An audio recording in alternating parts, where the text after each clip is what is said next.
لا يدد كورسلين كوي هويدا دشين هرينا كاهيجين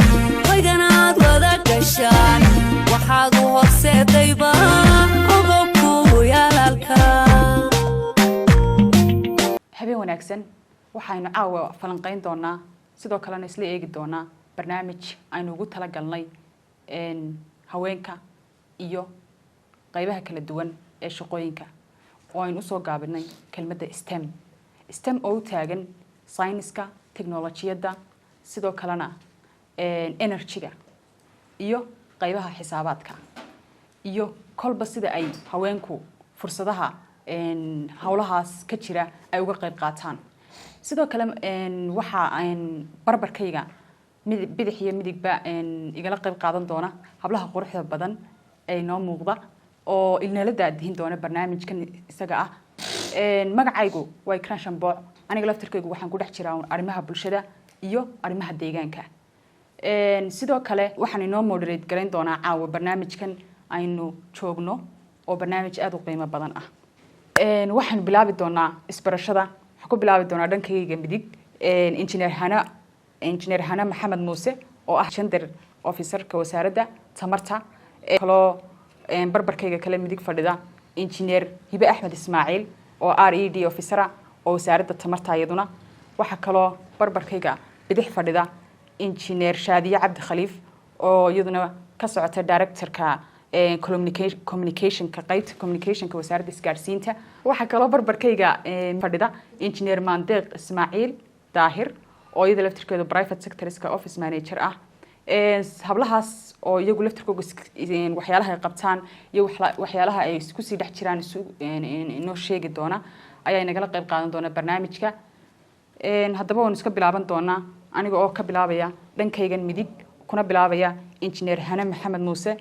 oo gender officer ah wasaaradda tamarta hana soo dhawow bismillaahir rahmaanir rahiim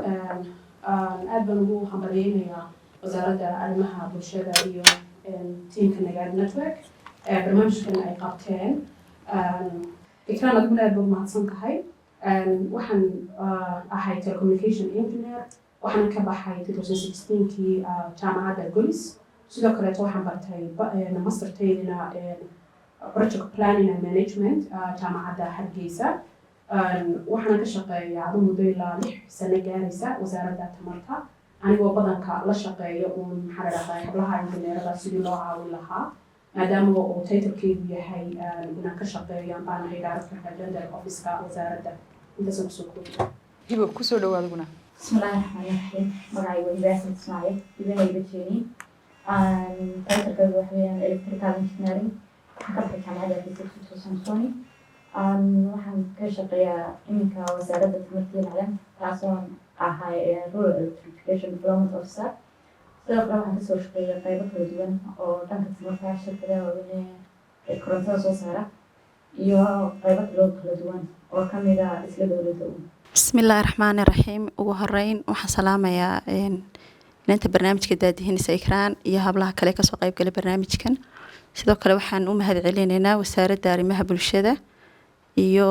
qoyska iyo ururka Nagaad oo aanu hadda ku sugannahay waxaan uga mahad celinaa barnaamijkan qiimaha leh soo qaban qaabiyeen kuna saabsan haweenka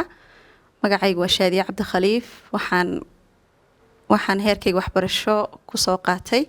dalka Suudaan ilaa master waxaan dalka dib ugu soo laabtay sanadkii 2018 waxaan sidoo kale master labaad ka diyaariyay jaamacadda Armas master business administration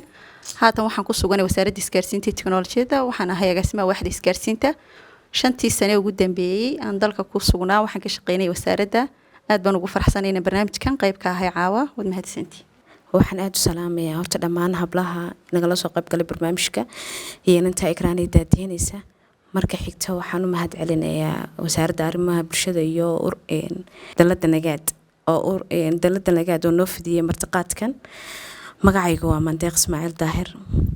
hayaankayga waxbarasho waxaan ka soo bilaabay jaamacadda Hargeysa digriigayga ugu horeeyay ka qaatay electrical engineering masterteedina waxaan qaatay project planning and management waxaan hadda ka shaqeeyaa oo ku suganahay private sector amba shirkad energy ayaan ku suganahay oo 3 sano ugu dambeeyay baan ka shaqeynay waxa halka inooga muuqata hablo aan la dheersan karayn inay hareerahayga fadhiyaan maasha allah calayk waxaan iska bilaaban doonaa barnaamijka iyo su-aalahaynu gudageli doonaa anigoo ku bilaabi doona dhankayga midig hana maxamed muuse oo gender officera hana soo dhowo hana waxaan ku weydiinayaa su-aal ah sidee loo horumarin karaa nidaamka waxbarasho ee somalilan si loo taageero ardayda hablaha ah ee barta ama xiiseynaya inay bartaan maadooyinka istamka waynu soo gaabinay sida tamarta teknolojiyadda sayniska iyo mathematicska ama xisaabaadka kuwaasoo ku fogan ama muxuu ahaye doonaya inay dee u haya energetic u haya inay kasoo qayb qaataan sidee baynu haweenka u horumarin karana bismillah haddaan ku horeeyo horta kolley waxaan experience u leeyahay telecommunication kaasoo dhigtay iyo electricalka oo ah normally wasaaradda ka shaqeeya ku dhiiskaraysan shaqadooda waxaa loo horumarin karaa horta 3 siyaabood way noqonaysaa mid waxaynu saaraynaa xooga maxaa la dhahdaa jaamacadaha so marka jaamacadaha in ay maaragtay u sameeyaan consultation fara badan allahuma salli cala maxamed ay u sameeyaan ardaygu markuu soo gelayo oo kaleeto ilaa even iskuulka in laga soo bilaabo so qofkani muxuu jecel yahay markaynu usoo noqono hablaha caqabadaha helaya horta wuu fara badan tahay oo maaragtay hablaha qabanaya so marka in jaamacad oo kaleeto ardaygu markuu soo gaaro ilaa 3 sano hore uu dhigto 2 sanee dambe in bulshadii maaragtay weliba tana dee la tacalluqay waxaan uu bartay fiilkiisan in maaragtay la geeyo lasoo baro internshipyo looga raadiyo because anaga waxaan soo maray inay jiraan wasaaradda arday aadan garanayinba wasaaradda meelay ku taalo iyo waxay qabto so marka markaan anagu jaamacadaha ugu tagno oo kale aanba doonayn inaan wax ka qayb gelino ay yidhaahdaan wasaaradda maxay qabata halkay ku taalo so marka roolkaas waa roolka universityga aan siinayo roolka labaadna ka dowlad ahaan in lagu badiyo maxaa la dhahdaye gender officeka every institution hadduu noqdo private sector hadduu noqdo muxuu haye dowlad meel ay hablahan cabashooyinkooda iyo baahiyaadku ay u baahan yihiin ay kala maxaa la dhahdaye ugu gudbin lahaayeen waayo meel walba dee nin baa fadhiya gabadhi way ku adkaanaysaa inay caqabadii haysatay amba wixii problem haystay inay la wadaagto so markaa in lagu badiyo so marka inantii aragto inan ka horeysa amba meel usii fadhida way ku dhiiranaysaa wax walba inay samayso qodobka saddexaadna waxaan oran lahaa ardayda ka qalin jabiya jaamacadaha so anagoo kaleeto inaynu sameyno platformyo aynu ardayda ku caawinayno jaamacadda kusoo jiro because inagaa caqabadii already aragnay inagaa caqabadii ina qabsatay so markaa inaynu ka caawino maxaa la dhahdaye siday ugu sii adkaysan lahaayeen ay madaragtay dee u xamili lahaayeen caqabadan haysata 3 qodob baan kusoo koobnaa hibo soo dhawow su-aashaadii baa iminkaan ku weydiin doonaa walaal hiboy waxaad ku dhex jirtaa kolley platformyo kala duwan sidoo kale laguma yaraysan karo meelo fara badan baad ka muuqataa marka waxaad doonaynaa bal muxuu ahaye adigoo khibradaada iyo aqoontaadaba kaashanaya ma jiraan yani barnaamijyo taageeraya ama diyaar garaynaya amaba si guud u caawinaya hablahan ama stem waxyaalahan stemka ah ee isugu dhex jira sayniska tajka energyga ee adiga laftigaa ku dhex jirto waxyaalahaas oo kale bal wax nooga taabo exactly walaal ma jiraan horta barnaamijyo si toos u target garaynaya hablaha stemka laakiin waxaa jira maadaama ay soo bateen hablihii ku dhex jiray teknolojiyada iyo energygaba exactly walaal ma jiraan barnaamijyo si toosa u caawinaya hablahii oo ka taageeraya haddii tahay xaggii dhankii suuqa iyo dhankii waxbarashadaba laakiin maadaama ay imika kor usoo kacayaan hablaha ku jira teknolojiyada energyga iyo stem oo dhan waxaa jira platforms ama ururo gaar oo madax banaan ay hablaha si furteen kuwaasoo ay iyaga dhexdood wixii aqoon kororsiya sidii ay dee suuqa ugu soo kala horeeyeen ay u kala horeeyeen ay iska caawinayaan internships oo kale ay iyagu isku raadinayaan taasoo hablihii aada moodida inay ay u helayaan suuqgelintii iyo dee kuwii ka dambeeyey inay suuqa galaan taasa jirta laakiin ma jirto wax toos hablaha caawinaya laakiin waan rajeynaynaa inay helaan marka waxaad leedahay yani iyagunbaa is gacan qabtaa ma jiraan wax toosahoo muxuu ahaye gacan qabasho toosahoo ama wasaaraduha ka qayb qaataan exactly wasaaradda tamarta iyo macdinta waxaa jira office gender kaasoo hablaha soo baxay oo kale wixii internship iyo kuwii shaqagelinta mashaariicda yimaadee looga dhex raadiyo dhan gender inuu ku jiro weliba wasaaradda oo sii badan technical xagga mineraalka iyo petroolkaba kuwaasoo dhan walba looga eego hablaha malfiilkan ay barteen inay ka heli karaan mashaariicda ay keenayaan fursado aad baad mahadsantihiin ma jiraan sheekooyin guuleedooda aad ugu soo joogtay amaba aada la kulantay oo ku dayasho mudan hadday noqoto dhan barayfada hadday noqoto dhan asxaabtaada hadday noqoto dhan dowladda ah waxaan wax u doontay haddii internship noqoto iyo haddii ay noqoto howlba aan u tegayna private bay ahaayeen oon ognahayoo privatka marka dawliga loo eego privatku way ka caqabad badan yihiin dawliga waxa weeyaan marka aanu haddaan teedii soo qaato waxa dhacday marka aanu internshipka doonanayna aanu tagno shirkadaha waxaa laga yaabaa qofkanan markuu warqadeydii arka iyo aqoonteedii aan uga sheekeynana waxaasaan u baahannahay